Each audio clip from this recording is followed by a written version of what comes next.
Hi, I'm Lauren, And I'm Oliver. and you're listening to Optimism of the Will, the gayest, friendliest podcast this side of the online left. Oliver, um, Oliver, you and I, Yeah. we are both YouTubers. We come from our own respective YouTube channels, and a while back, you made a video about one buck angel, and he found that video. Do you wanna tell us about that? Yeah, actually, I kind of used Buck Angel as sort of like the framing device of the video. The video was ostensibly about atrophy, about the genitourinary atrophy that a transmasculine person on testosterone might experience.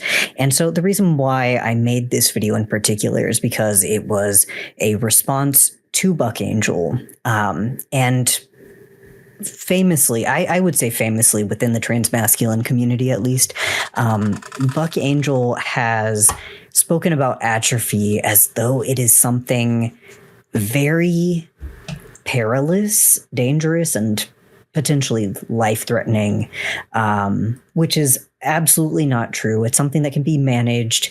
And at the end of this video that he has uploaded on his YouTube channel, he talks about how atrophy can cause dryness, and he implies that this dryness might be cured or at least treated with his lube that he sells on his website.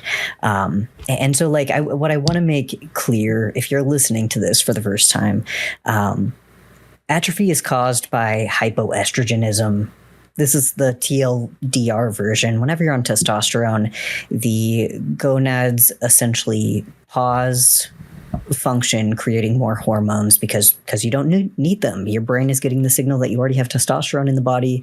And so it says, please don't produce any estrogen. We're good. The lack of estrogen or the low supply of estrogen in those body parts can cause dryness. The tissue can be a little bit more brittle. For some people, if you have uterine atrophy, that can be cramps. Anyway, I'm getting into the whole thing, but the point is, Buck Angel was fear-mongering about this condition that can be very easily treated with topical estrogen to sell lube. Functionally, he has made a lot of trans men very, very scared of transitioning, transmasculine people in general. He's very, if you didn't know, by the way, I'm sure that you know this, Lauren, very NB-phobic. So honestly, from Buck's perspective, if you're non-binary, like he doesn't want you to transition. He thinks that you're fake. But anyways, I got a comment from Buck, and this was a couple years back, and he was so mad. And actually, can I say something super, super cringe on his part, which is that I got two identical comments on that YouTube video. One was from Buck Angel himself, his actual YouTube channel. One was from a different account. I don't remember the name. But it was very clear that this was his alt. It had like an anime profile picture. It had a weird fucking name. And in Buck's comment from his channel, he's referring to himself in the third person.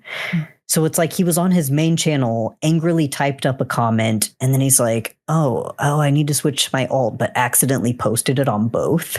Oh my god. Very embarrassing. Very embarrassing. Holy shit.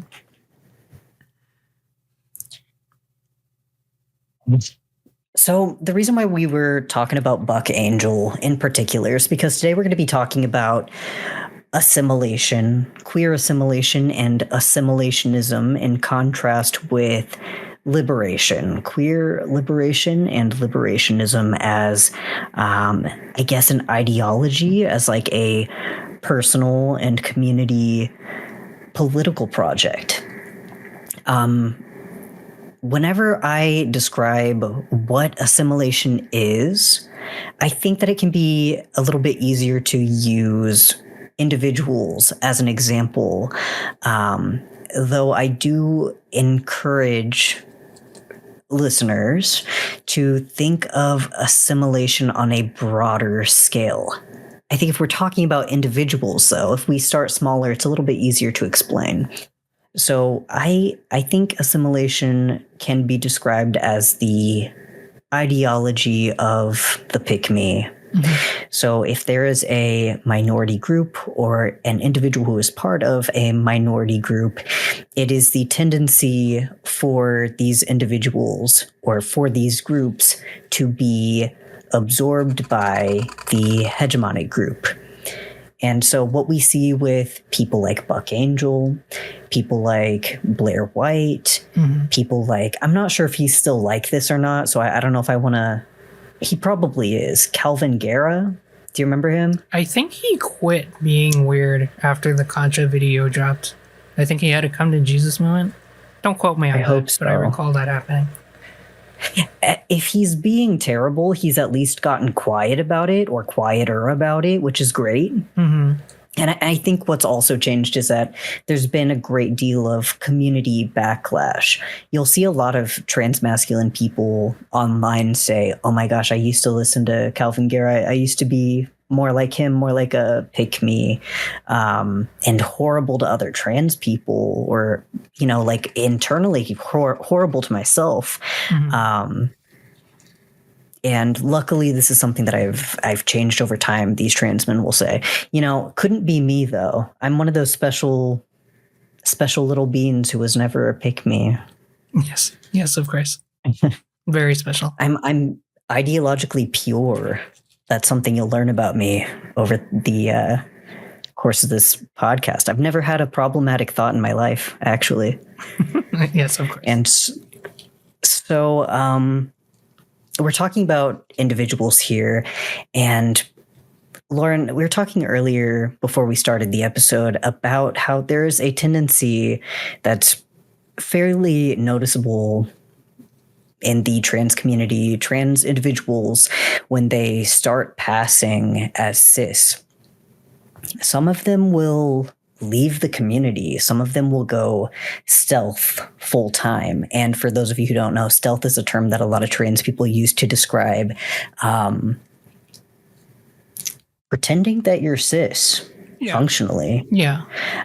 So, for example, my girlfriend is stealth at work. That means whenever she's at work, there's only a couple people who she has privately come out to, but she does her best to just pretend to be a cis woman whenever she's at work. And so something that we're going to be talking about with assimilation is that there are a lot of forces at play that incentivize individuals to assimilate. And of course, like we always bring up this quote, which is to be gentle to individuals and to be ruthless to systems. And so the systems that we're going to be ruthless to here are the economic and social forces that are incentivizing people to become pick-me's. You know, sometimes with pick-me's, we always have this conversation where it's like, you know, actually as much as that person like Buck Angel, Blair White, whatever, as much as they're a piece of shit, like you feel bad for them because they are part of this minority group. Mm-hmm. And they functionally betray the group in order to gain like some social and economic some gains in those areas, some safety in those areas. And they are ultimately coerced to do that. Yeah, it's like that Mosi guy in the Matrix who sold out Neo to the Agent Smiths. Oh my gosh, I actually didn't remember that person's name. That wasn't Mousetrap? Rat Trap? His name was Rat Trap, was it not? That might be it. But it's like that because they gave him a good life inside the Matrix, even though it was terrible.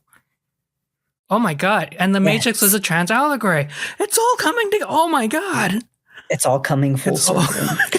And of course, like whenever I think of the Matrix, I'm not sure if we've got the concrete evidence on this or not.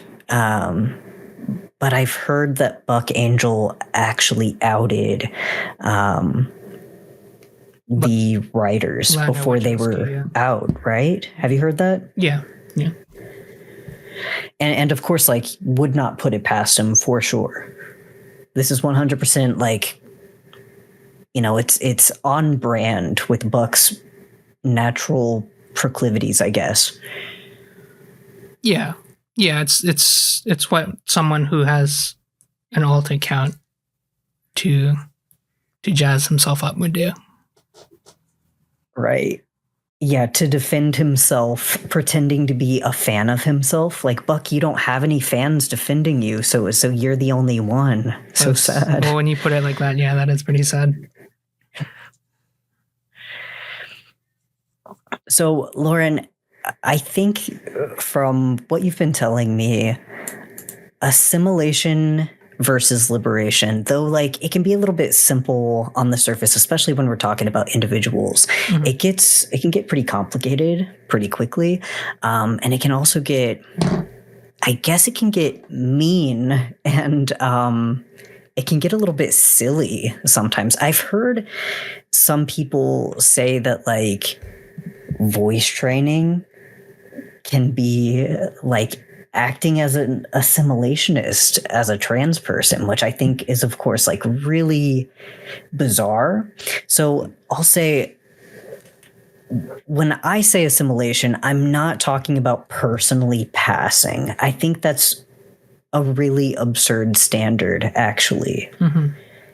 And I also think that personally passing is not causing a significant hindrance to the acceptance of trans people, right? And I think that's where I draw the line with assimilation is whenever it becomes harmful to the group, that's whenever it becomes a problem to me. Right. I think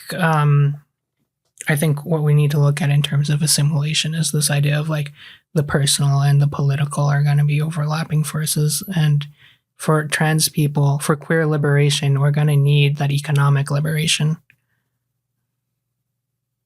Right. And that's where it gets messy as well, because I think the ultimate liberal tendency, like the average Democratic voter, I think, in the US, kind of has this habit of seeing the social and the economic as two separate forces. And I think that whenever we look into assimilation and like the coercive factors that incentivize assimilation, I think it becomes extremely apparent that the economic and the social are inseparable, especially whenever we're talking about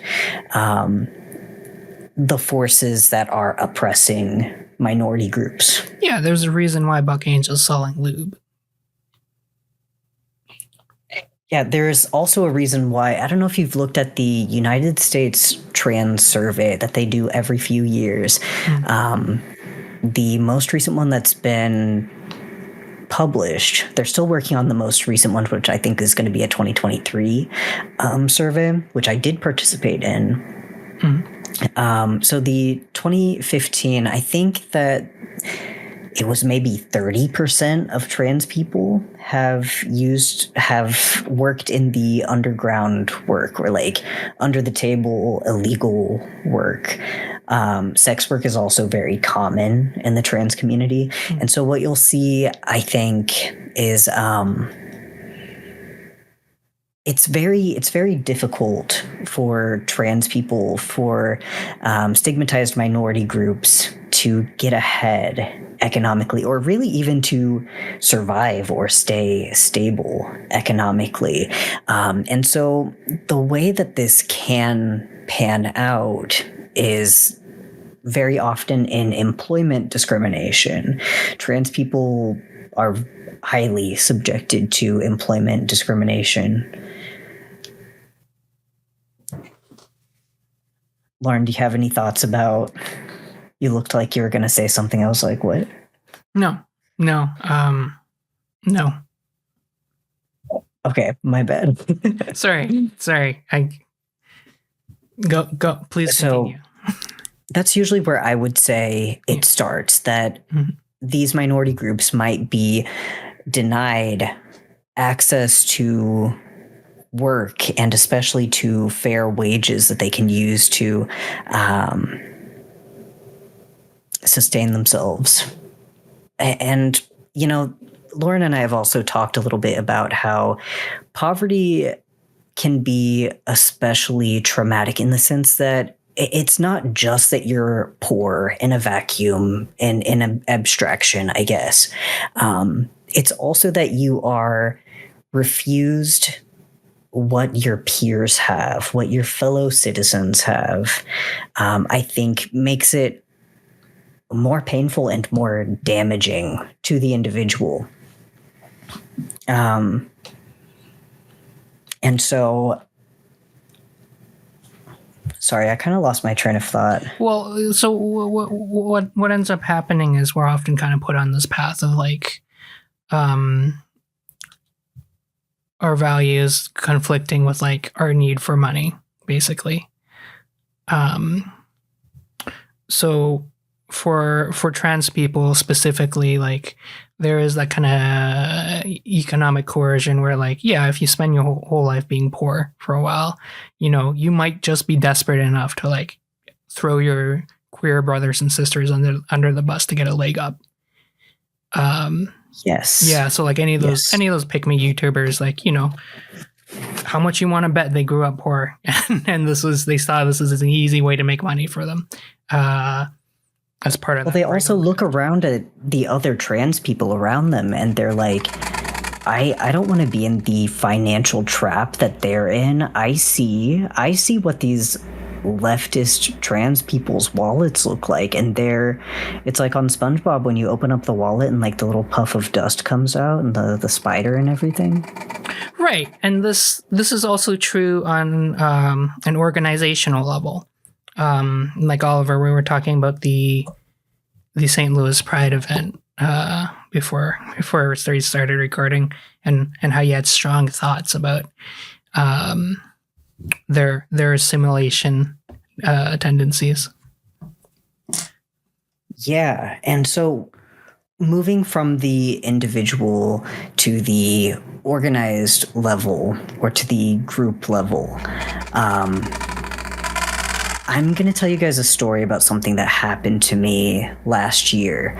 So this was 2023, and this was the local Pride festival in my little corner of the world. So here's what happened. I live in Missouri, and in the beginning of June 2023, my governor signed 2 very significant anti-trans bills. For me, the more significant one was SB 49, though the other was SB 39. What SB 49 did was remove any Medicaid funds that were being allocated. So that's the state option tax-paid insurance in Missouri. So that any of those funds could no longer be allocated to any kind of gender-affirming care for trans people in particular. If there was a cis woman who needed a hysterectomy and she was on Medicaid, she could get that covered. But if there was a trans man or a non-binary person who needed the same surgery, then it would not or should not be covered under this new piece of legislation. And I'm a trans person who's disabled, so this is the type of insurance that I have, Medicaid. The other thing that this piece of legislation did was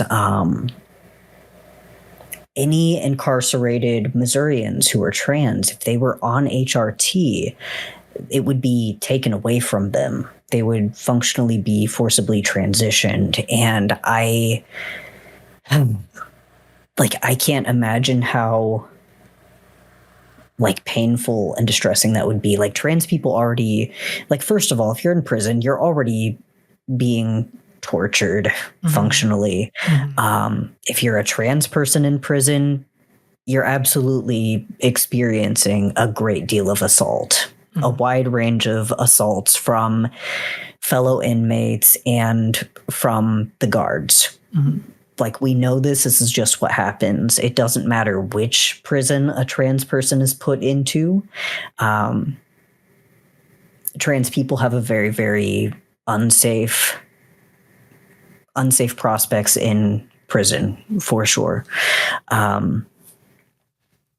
And so, as an anarchist, as a socialist, as somebody who advocates for the abolition of the prison system in the first place, you know, this is salt on the wound. This is insult to injury, doing this to so many trans people in my state, incarcerated trans people, and people like me on Medicaid who are low income, disabled trans people. And so, you know, I was unfortunately surprised to learn that our Pride Parade was hosting, you know, a variety of groups marching. And wouldn't you know, they allowed the Missouri Department of Corrections to march in our Pride Parade. When I found out about this, maybe a month or two before the parade, I talked with some members in my community, especially at my local LGBT organization, and basically all of us were not okay with it, as you might guess. And we thought it was incredibly inappropriate to celebrate correctional officers in our Pride Parade. So, you know, our local LGBT organization at the time had a pretty close working relationship with the Pride organizers. And so, and, you know, there's actually I'm not going to get too into it. There's a little bit of a conflict of interest where the president of the Pride Fest was also a board member of the local LGBT organization. And it was a whole thing. So anyway, I gathered with some of my fellow trans people who were concerned about this. We gathered a bunch of signatures, considering it was just a small community. We had about like 35, 40 signatures from trans people, board members of the LGBT organization. And we brought it to the Pride Fest meeting. And we asked for the Department of Corrections to be uninvited from marching in the parade. And of course, Pride Fest refused. I guess they just really wanted their $50. That's not actually true. I actually think what was going on here is that the organizer is just personally a fan of the police. She's had a thin blue line profile picture. You know, she IDs as queer, and here's where the gatekeeping in the back of my brain kicks in. Here's where problematic Oliver kicks in, and I'm going to talk about this for a second. We kind of have like a binary, like all or nothing thinking whenever it comes to gatekeeping, but the reality is that gatekeeping can be a tool for safety in these small groups, which is why it comes up so often.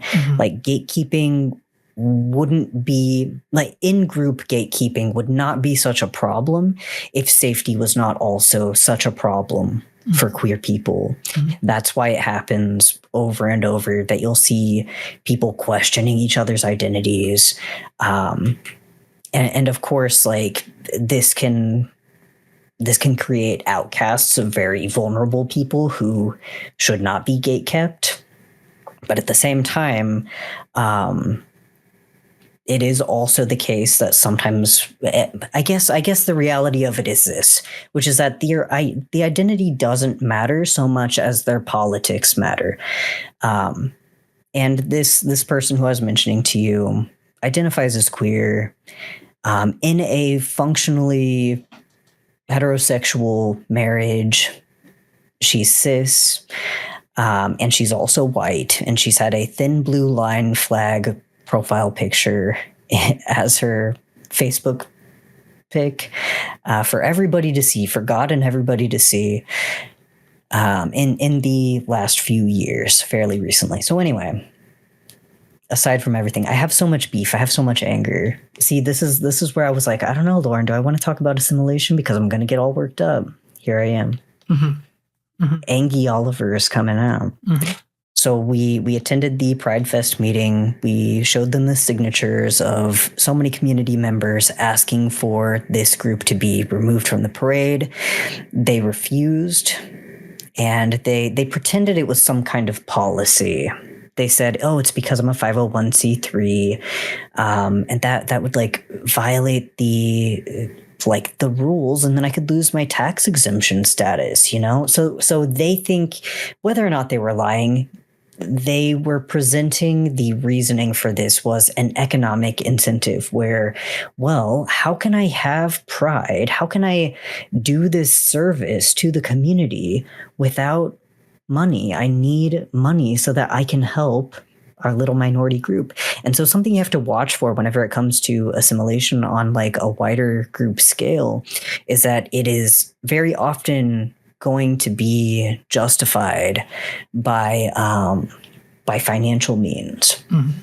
Later, we're going to look at what happened at the St. Louis Pride Parade just a week and a half ago. And you'll see in the video that I believe they're one of the Pride organizers says,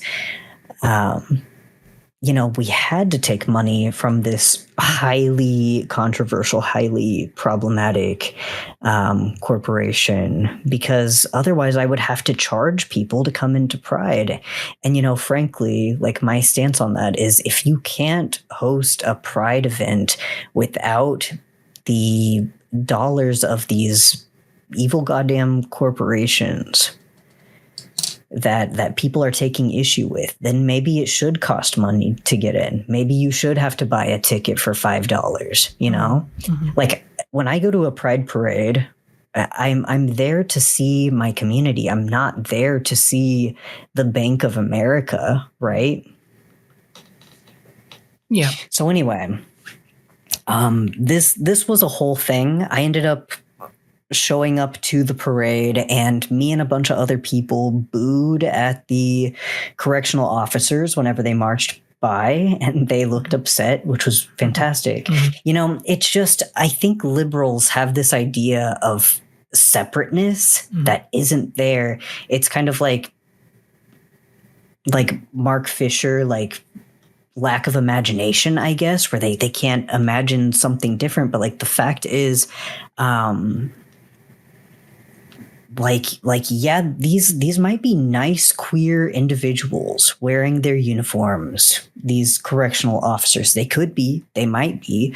Like, if all of them were trans, and if I liked all of them, if I liked all of their politics as individuals, would I want them to be there? Absolutely not, because the fact of the matter is that they are the hammer and fist of the state. That is what a correctional officer is. That's functionally what their job is. That's what their duty is. That's what they get paid for. They have an economic incentive to follow the law. And when the law, SB 49, says that you need to deny trans people their medications, you cannot come to Pride. You're not welcome. You're not one of us. You're not fighting the same fight as us. You don't belong. Yeah. Yeah. And historically, the police and queer people have been on, opposing sides. And I mean, they still are. It's, the economic liberation aspect. And we shouldn't forget that. We shouldn't forget who our enemies are. Right. And in my opinion, if you are a minority of any kind, the police are your enemy. If you're working class, the police are your enemy. The Department of Corrections is your enemy. They are directly opposed to your interests. This reminds me of... And Sorry, you go first. Well, this reminds me a bit of that interesting piece on Gavin Newsom you were reading to me earlier. Yeah, do you want me to go ahead and read that to everybody? Yeah. Okay, so... Speaking of liberals. Yeah, speaking of liberals, it felt really, I guess, validating reading this that I'm about to read to you guys after that situation that I encountered. Because I've kind of learned the hard way without looking at history. If we look at history and consider it a guide, like, you'll never have to be alone. I think I've said that in this podcast before. Mm-hmm. Like, so many of the answers are already there. It's an open book test. And so let's see how LGBT organizations respond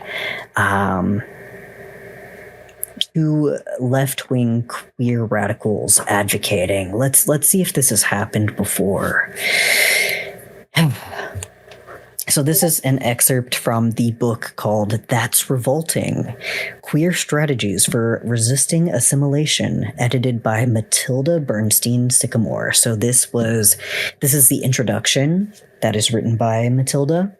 And she is trans, by the way, in case you're wondering. She's a big lefty. Mm-hmm. Very cool. So here goes. One sign of the power of San Francisco's Gaysbian elite is that any successful mayoral candidate must pander to the gay vote. So it was no surprise when, in February 2003, Gavin Newsom, a straight ruling class city council member representing San Francisco's wealthiest district, hosted a lavish fundraiser for the new LGBT center. At that point, Newsom was most famous for a ballot measure called Care Not Cash, which took away homeless people's welfare checks and replaced them with care. Care means nothing, by the way. I attended a protest outside the LGBT center to challenge Newsom's agenda of criminalizing homeless people in order to get ahead at the polls, as well as to call attention to the hypocrisy of the center, the LGBT center, for welcoming Newsom's access to cash instead of taking a stand against his blatantly racist and classist politics. Apparently, the LGBT Center staff felt threatened by the very idea of festive queer radicals gathered outside, so they made sure the cops arrived ahead of time. As soon as the police escorted Newsom inside, they were free to take care of us with their batons. I was thrown face first into oncoming traffic. A police officer bloodied one protester, shattering her tooth. Several of us were arrested. One person was put into a chokehold by police until she passed out. The LGBT Center staff stood and watched and did nothing to intervene. Faced with the atrocity of queers getting bashed on their doorstep, the LGBT Center responded by expressing dismay that we were protesting a center fundraiser. Gay liberation began as a struggle against police control of our lives and bodies, and here we are, 35 years after Stonewall in San Francisco, arguably the gayest of overpriced American cities, getting bashed by police with the tacit approval of gay leaders. Now that's progress.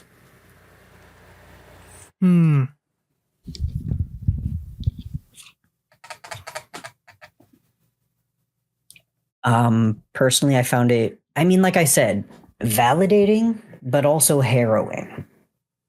And so, earlier I made the joke that my local Pride Fest just really needed that $50 from the Department of Corrections. And I'm not sure if that's exactly the case. I think some of it is sort of like a social capital thing, right? Like a normalcy. I think, whenever we're talking about on the individual level, the assimilationist ideology, the idea is selling the idea that we're just like you. So for these leaders of Pride Fest to make the decision that they made by letting these people who are enforcing transphobic policies, letting them march in the parade, instead of rejecting them like some radical leftist queer, they're selling the idea to the public, to that police department, to the Department of Corrections, and the officers who work there, selling the idea, I'm not some radical. I don't want to shake things up. I don't want to make changes, like we can have a relationship. I'm just like you. Mm-hmm.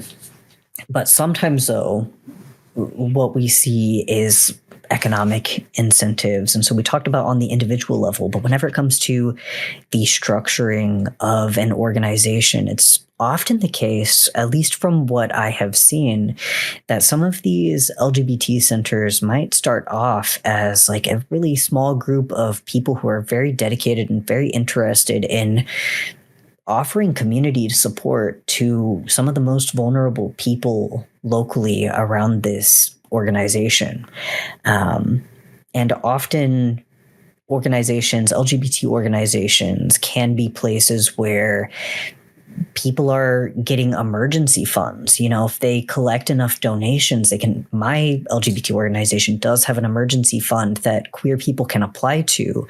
And so, a lot of good can come from that, like some harm reduction, like material harm reduction to the community can come from that. They can get social support and like networking that we talked about earlier. Mm-hmm. And so whenever you're running a group like this, you kind of get the idea of, if I don't take the money, is the group still going to exist? If I don't take the money, can I still help these people? If I don't abide by these policies, can I still help the queer community? Will my organization still exist? So part of it is this self-preservation, right? Mm-hmm. So I want to go ahead and move to what happened at the St. Louis Pride that we've kind of been hinting at for a little while. So I'm in mid-Missouri. St. Louis is only 2 hours away from me. I actually considered going to this event, and I'm glad that I didn't, because my friends who did go were incredibly disheartened by what they saw. If I stream this to you, will you be able to get this audio to the listeners?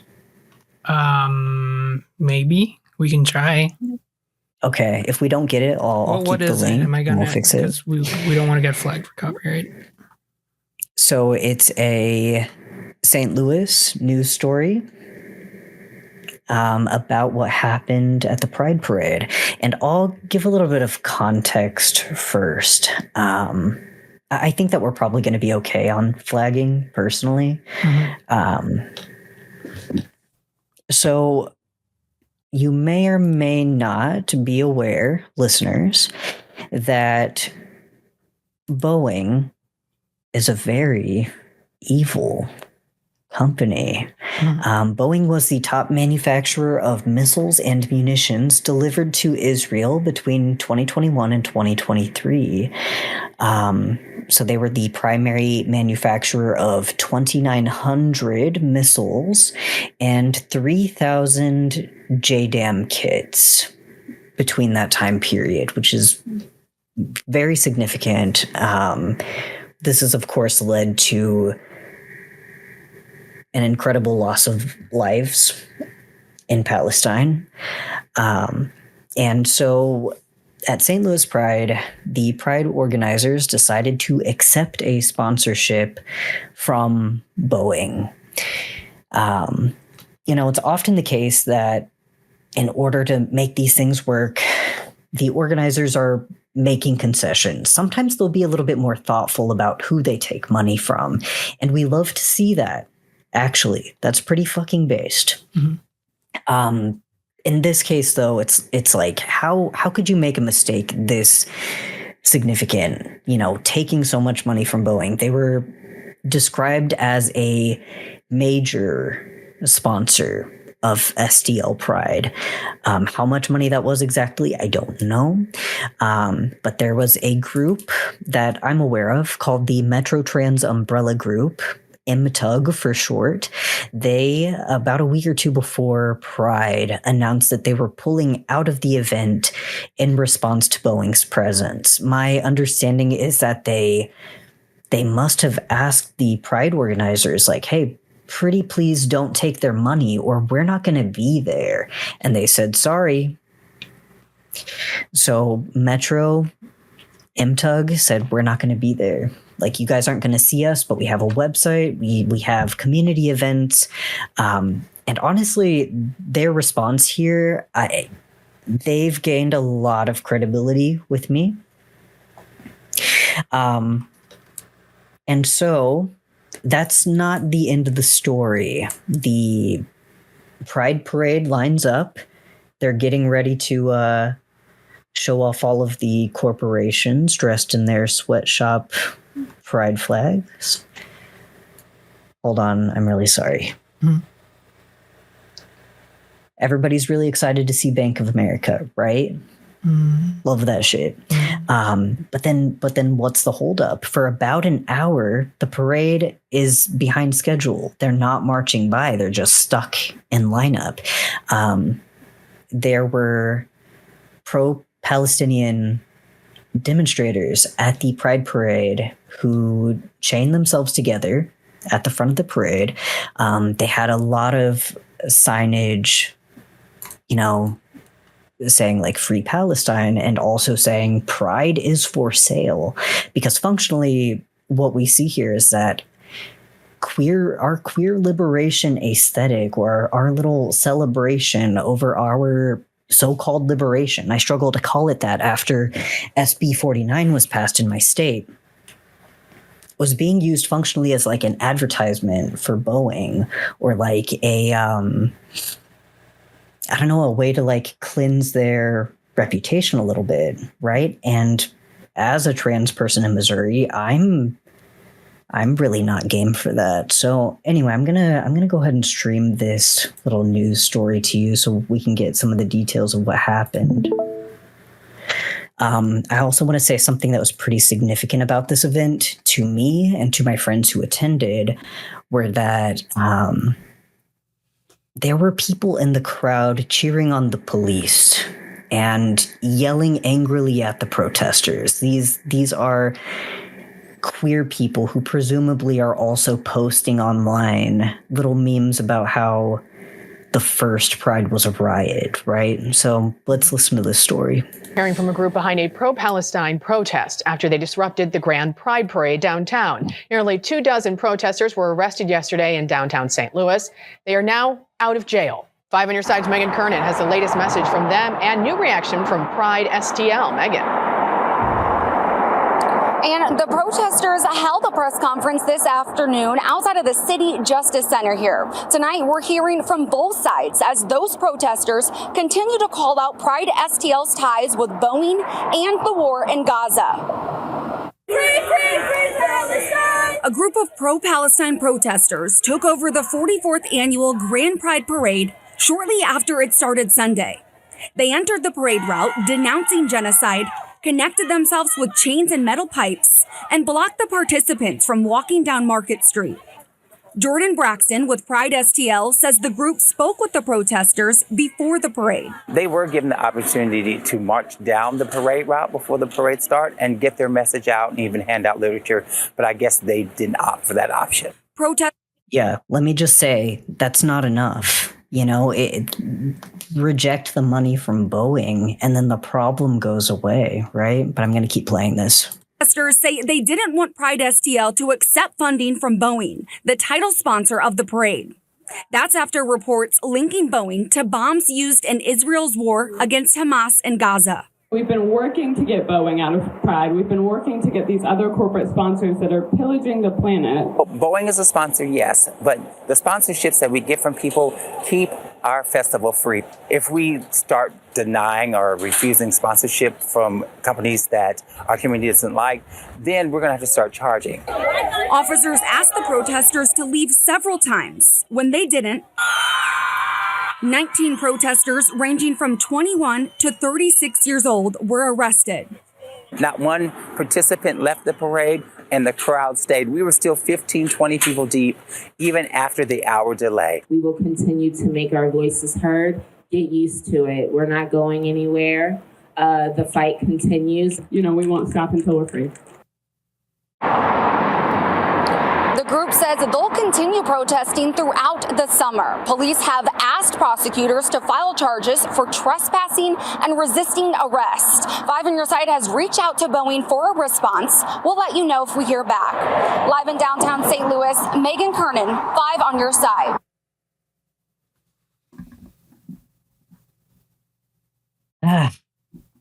I'm exhausted, Lauren. I'm also exhausted by, you might have noticed some of the language here, where they've deliberately said, of course they'll say Hamas instead of Palestine, right? Mm-hmm. Missiles being used against Hamas. It's like, all right, yeah, sure. Yeah. And like I said earlier, like if you can't hold a pride event or pride parade without taking money from these corporations, then you shouldn't be holding it. Either it should be canceled or you need to be charging people to come in. I agree.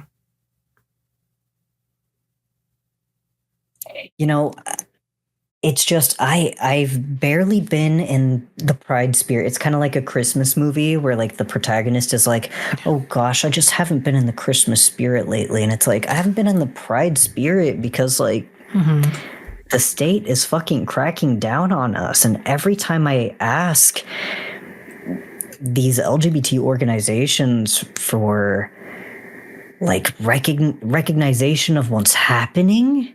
Yeah. I don't know. They're like, that's too political. I'm like, no shit. You think? Yeah. Yeah, exactly. It's the politics of I just want to get along. And that's something that I described to you one time too, where I'm like, I think really ultimately what being a liberal is having like this diluted idea that you can get along with everybody, that you can make nice with every group, and that's not the reality of the situation. Yeah, the reality of the situation is there's a cultural hegemony, and that people like us are on the bottom of this social hierarchy. And so whenever it comes to assimilation, what assimilation ultimately is moving up that hierarchy, making an effort to become the person who's stepping on someone else, instead of creating something more horizontal, instead of like dismantling these systems that are oppressing someone always. The goal of the assimilationist is to simply become the person who's no longer the target or the victim, to move yourself up the ladder instead of getting rid of the goddamn ladder. The liberationist, in my view, is always a socialist. There is no social liberation. There's no liberation of minorities with capitalism, because someone's always going to be on the bottom. Yeah, it doesn't matter how far up you think you can get up that ladder, because eventually they'll come for you too. If the state has one enemy, it has many enemies. So we all got to work together.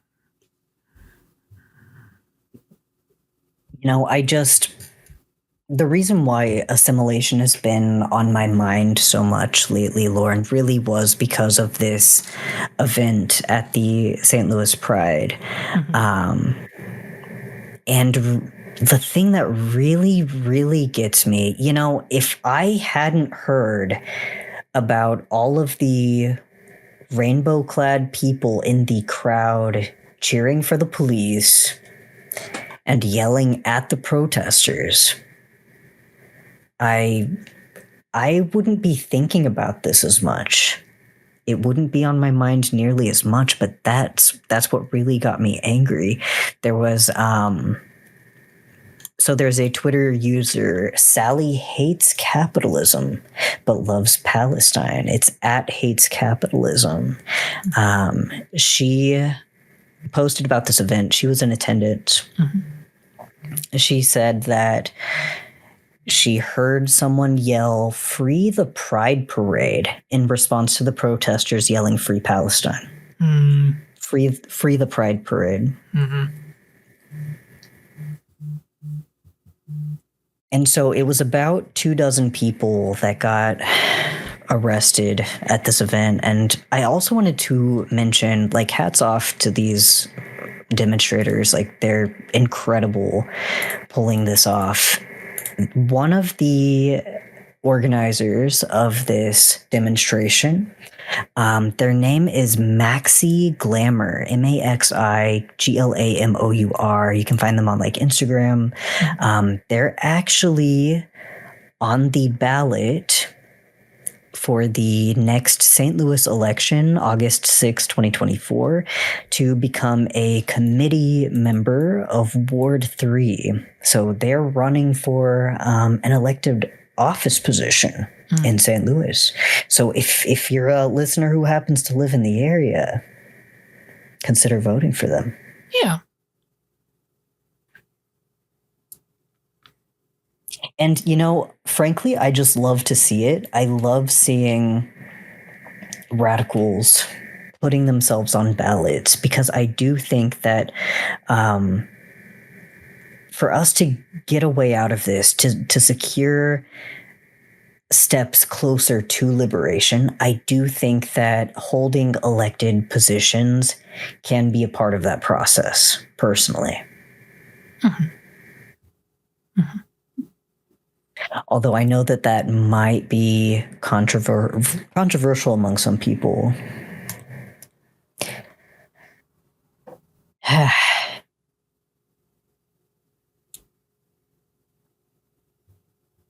So really, the reason I'm talking about this is because I really think that queer people need to be talking about assimilation more now than ever.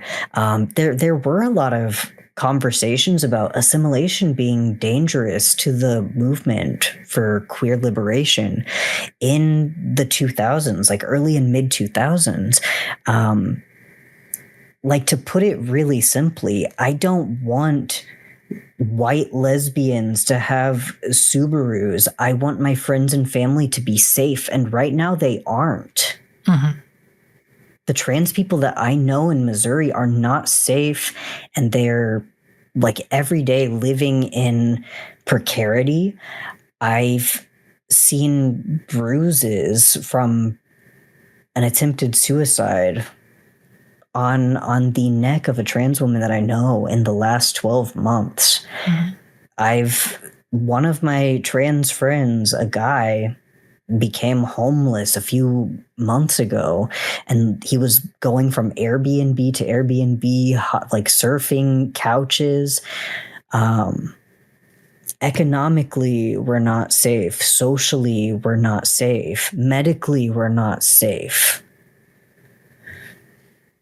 And so this is something that I consider like a very serious threat. What you might notice about like some attitudes of queer people, trans people who live in blue states is even if they aren't behaving like Buck Angel, even if they aren't stealth, even there are openly trans people who are functionally living more privileged lives than many other trans people in the US. And they just they advocate for policies that secure their safety. And then it just seems like the collective effort to ensure safety for everyone is abandoned after some people achieve that safety. And so something that I really want to talk about, like on a personal level, like my personal struggle with assimilation versus liberation, is that like the temptation is there for me too. And it's not just passing and like pretending I'm cis in certain spaces, but it's also fatigue. I do have like serious fatigue fighting over this shit, like hearing about these anti-trans policies that are being signed in all of these states, so many of them that I can't keep them straight anymore, even the ones in my own damn state. Just like the sheer number of them. And what I see, instead of trans people grouping together and allying with other queer people who should understand, like cis queer people do need to understand that, like, of course, they're next. They're part of the Project 2025 agenda, and they need to be fighting with us. Like, as long as the white lesbians have their Subarus, do they care? Like, if you're safe, do you care? And it's like, you know, being gentle to the individual.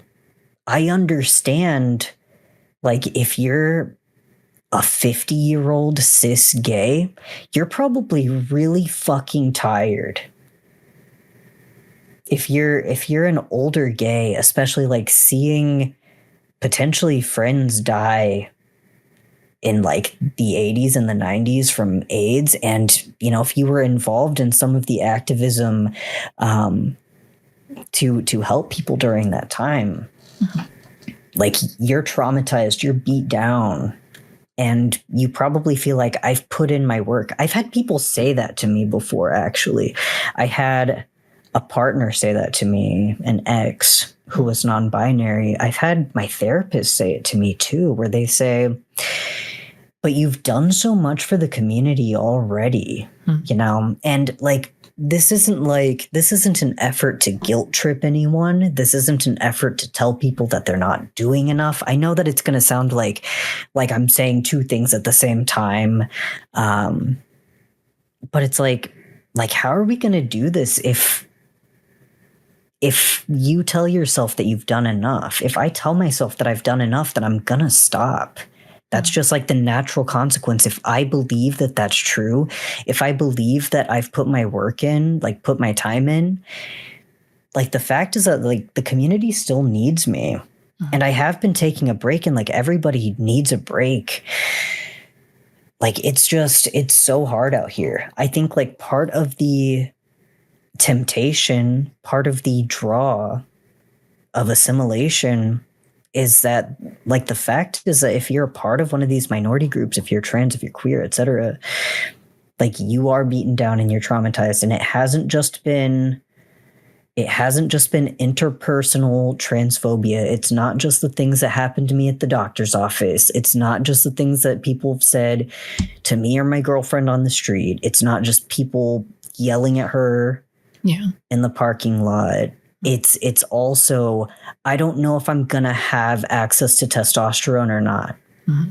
I don't know if police are gonna like beat down my door because I have a trans pride flag on my house and like try to figure out if I'm doing something illegal because I'm trans. Because like, I don't know what policies are going to be passed here in Missouri in the next year.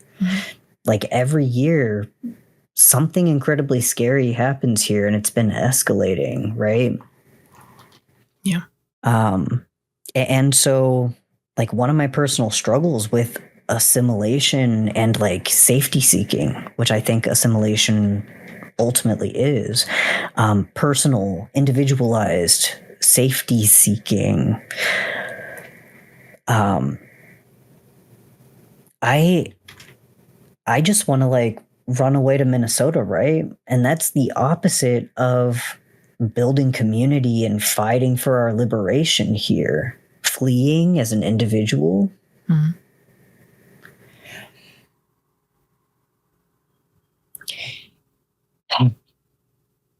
Like, the fact is, if I do that, I'm functionally acting as somebody who's got theirs. I say I've got mine, and then so many of my trans friends here are not going to be able to leave. Mm-hmm.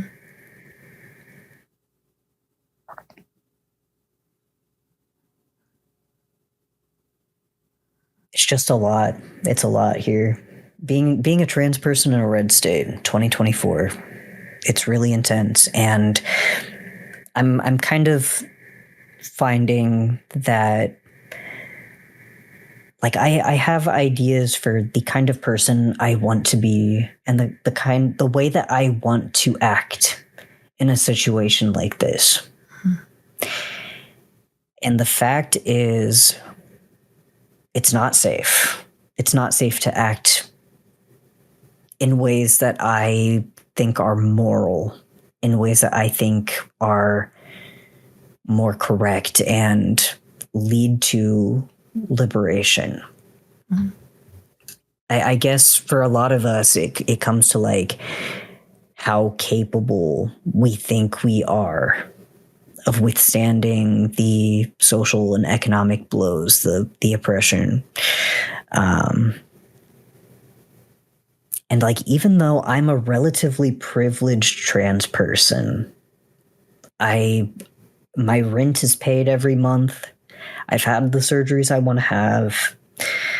I'm cis passing, at least to cis het people. Mm-hmm. Usually trans people can clock me. And like, I don't wonder where my next meal is coming from. I always know that I have enough to eat. And even though it's precarious, I do have the economic means to leave. I have the economic means to flee to another state. It would put us into debt. It would be very, very hard. Mm-hmm. But as individuals, as a small family unit, we can secure our safety in that way. And of course, that safety is still like precarious given Project 2025, et cetera. And so like one of the reasons why I wanted to talk about assimilation today, like I just, like, it's a personal problem to me. It's not just me pointing at Buck Angel and Blair White and being like, fuck you for being like that. You're the bad trans person. Because sometimes I'm looking at myself and I'm like, damn, maybe I'm the baddie too. You know, like, the reality is that I'm just doing my best in a bad situation, a horrible, horrible situation. And I'm obviously, like, no trans person fleeing or no queer person fleeing oppression is like a bad person for doing so, clearly. Mm-hmm. But it's just something I've been struggling with.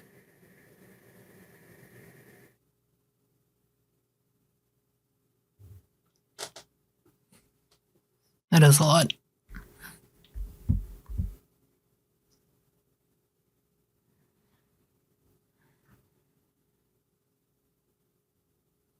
You know, trying to maintain my optimism of the will, as always. Yeah.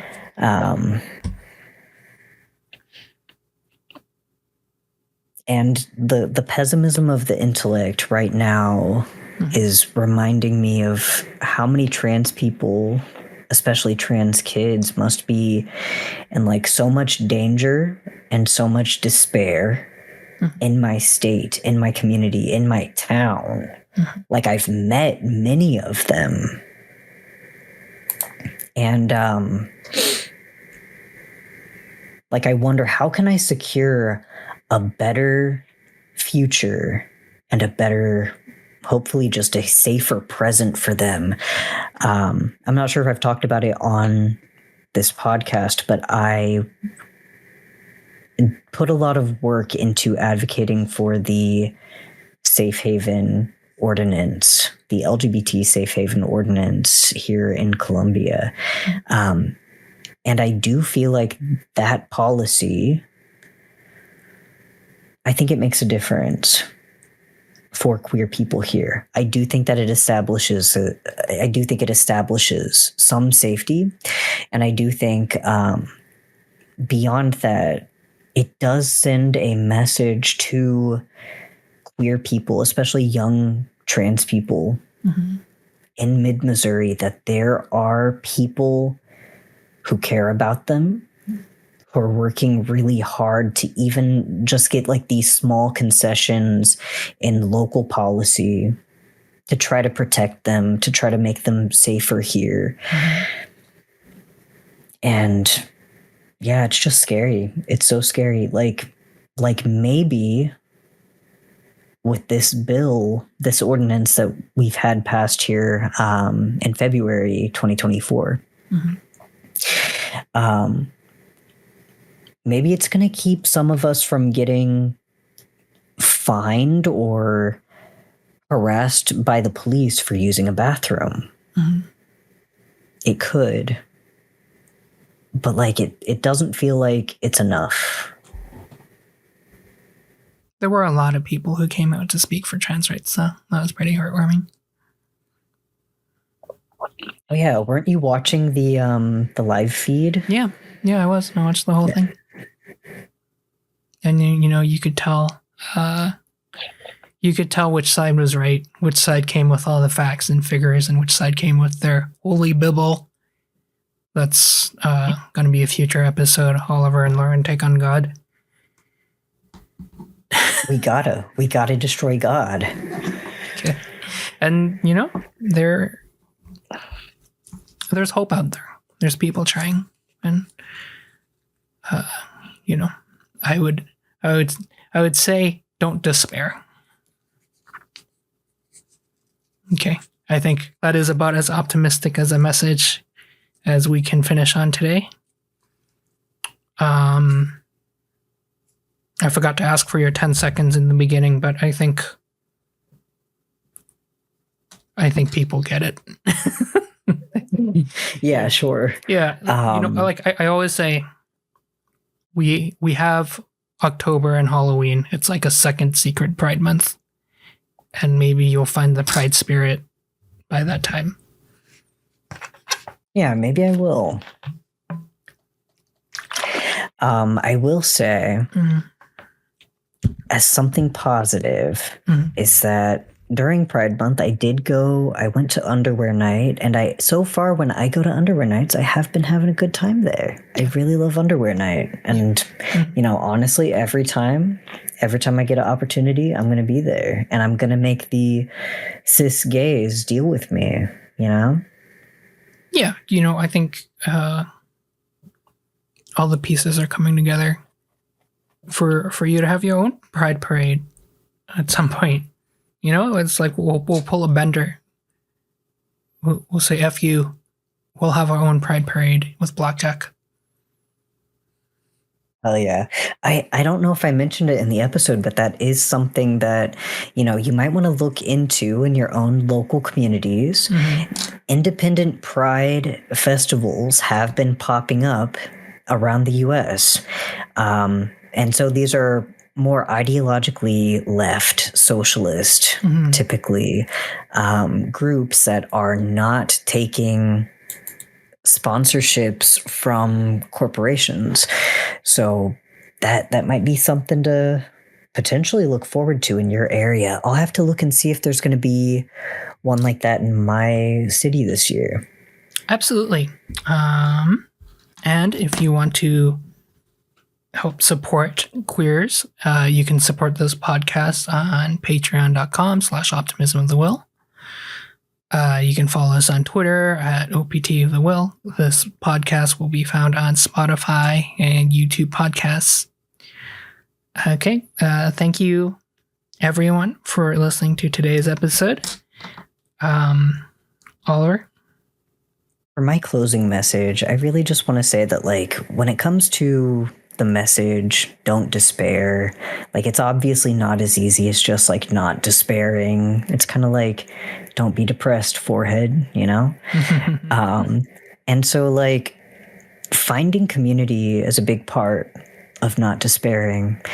And a lesson that I've had to learn over and over is that these assimilationist liberal groups, like even if it's a queer organization, a nonprofit, whatever, they will almost always eventually become corrupted by like these financial interests, by these social local interests, potentially local or outside of local.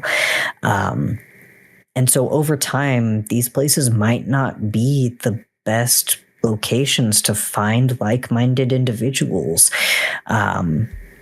You're going to find the identity politics obsessed, mostly white liberal queers in these spaces, people who have access to, typically people who have access to regular jobs. It can be difficult to find spaces that actually like curate a space for genuinely disadvantaged queer people, which is what I always tried to do whenever I'd be organizing these support groups in the building of the LGBT organization.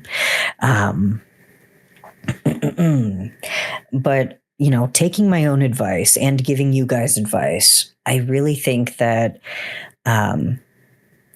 when you're looking for like-minded individuals, when you're looking for community, in order to sustain hope and to organize effectively with people who actually share your values, it might not be at the LGBT organization.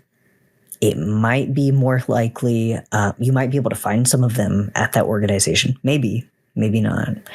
Might have to dig a little deeper and get a little more radical, get a little more specific with what kind of events you're going to. So an independent pride event, probably going to be more likely, like significantly more likely, I'd imagine, to find like-minded individuals there compared to, the typical pride events we've been seeing these days.